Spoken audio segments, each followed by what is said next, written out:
What's happening, guys? A new SR Dream Ticket has come to Duel Links, but what should we spend it on? Keep in mind that you can spend this to help you finish any of your decks, but these are just the tip of the top cream of the crop. The top 10 cards you should spend your SR Dream Ticket on.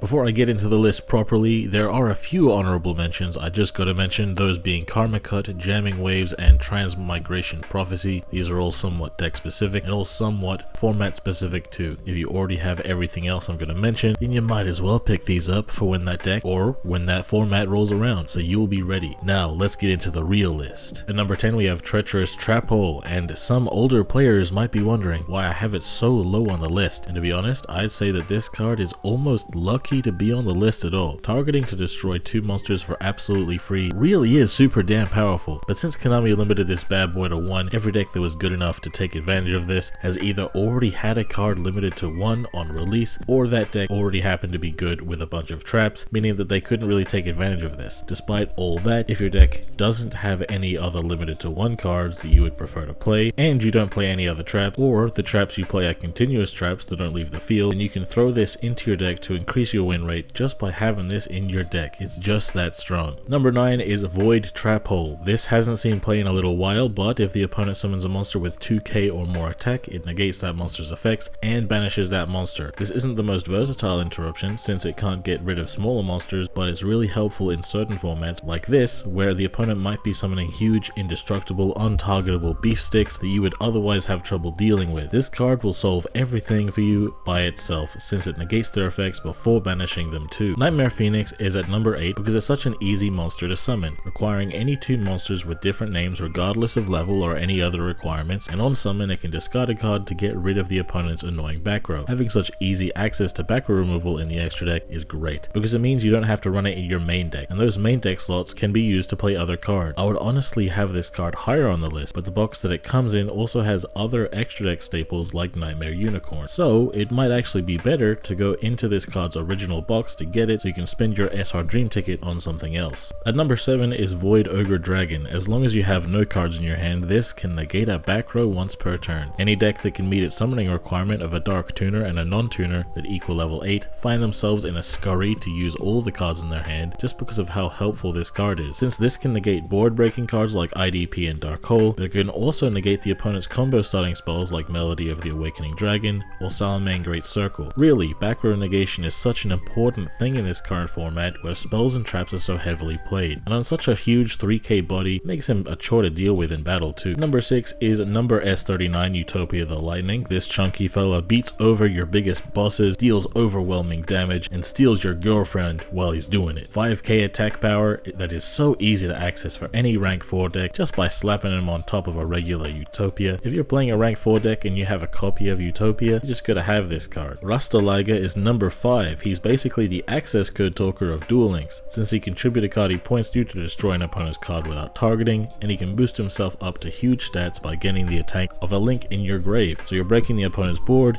getting huge, and swinging in for lethal, all just by summoning a generic link 4, something link decks do super easily anyway. At number 4 is Dark Hole. It destroys every monster on the field, and while it may not be very helpful for when you're going first, if you're playing a deck that can pretty much guarantee their own survival going first, while also not caring about the downside of destroying your own board, for example if you can protect your board from destruction, or if you have a way to re-establish your board in OTK after your own board is destroyed, then you can take a huge advantage of this card and break some of the most busted boards in the game. Number 3 is Evil Swarm Nightmare. This rank 4 can only be summoned by dark decks, but it comes packed with 2 whole interruptions. By detaching a material, it flips the opponent's monsters down when they are summoned, making this card absolutely insane for helping you to survive and preventing the opponent from making their extra deck plays. Lunalights and Rockets are great examples of decks that can take advantage of this card, so if you are playing a dark deck that can summon rank 4s, you should definitely pick this up. The second best card on this whole list, it was pretty much unplayed up until this month. Offerings to the Doomed is a quick play spell that simply targets and destroys a monster at the cost of your next draw phase. At first glance, that definitely sounds like a pretty rough downside, but in certain situations this can actually be more beneficial to you than a Book of Moon or a Forbidden Chalice. This card can actually help some decks play through interruptions while also being itself an interruption, and the majority majority of decks don't need to rely on a top deck in order to get the follow-up plays these days anyway. Before we get to the number one best card to spend your SR Dream Ticket on, I should mention that the SR Dream Ticket is just overflowing with generic extra deck cards. There simply aren't enough slots on a top 10 list to include everything that is worth getting with the SR Dream Ticket. So here's a quick lightning round of all the other extra deck cards you could consider spending your SR Dream Ticket on. Security Dragon, as long as it's co-linked, it can bounce an opponent's monster, so you could play this in a link spam deck. Chronomaly Vimana, if you are a rank 5 Xyz deck, you gotta play this to get a spicy negate. Shooting Riser Dragon, this is the best generic way to quick synchro Trishula 0 on the opponent's turn. Yazi, Evil of the Yangzing, easy removal for level 7 synchro decks. Its targeting protection means that their back row probably can't prevent it from removing stuff. Ravenous Crocodragon Archithis, level 9 synchro decks can benefit from the draw power and interruption of this guy. Number 11 Big Eye, rank 7 decks can steal the opponent's monsters as a nice alternate form of removal. Beatrice, Lady of the Eternal, any deck that can summon a rank 6 can take advantage of busted graveyard strategies. Wall of Fernigus, the Darkest Dragon Doom Rider, a rank 7 dragon deck can get a pretty solid destruction interruption from this guy. Steel Swarm Roach negates level 5 or higher summons like synchros or pendulum summons. Number 70 Malevolent Sin, temporary removal to help you attack in for game. Photon Strike Bouncer, rank 6 decks get to negate an on-field monster effects. Dark End Dragon, dark level 8 synchro decks can get non-destructive removal. Powered in Zectron, decks that can synchro summon on the opponent's turn can guarantee a chance at a follow-up play. And finally,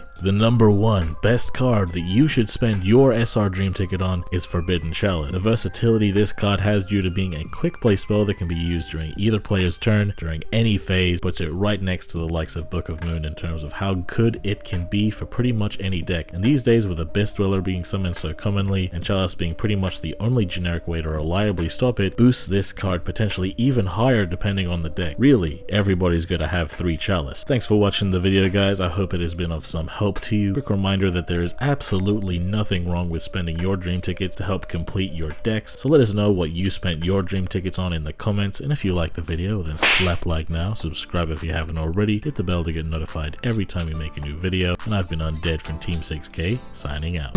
Hey, why they gotta hate on me? I done got me 250,000 views and they still saying they low key. They ain't wanna come work with the kid, but I'm flexing with Zay on beats. How they ask for a spot at the gym, but they leave all the weight on me. I don't ask them to wait on me. They would ask where they gon' be with a song if they wanted the weatherman. I ain't asking to pay no fees. She was homeless and needed a spot. I ain't ask her to pay no lease. I ain't ask her to say no please. I ain't ask her to make no cheese. Scream fake, but it ain't on me. Got clean so it ain't no streets. Why green if it ain't no keeps? Brought cream so it ain't no beef. My team say it ain't no chief. My demon, they hang on me. They seemingly ain't no peace. I seen him, he ain't no beast. For real.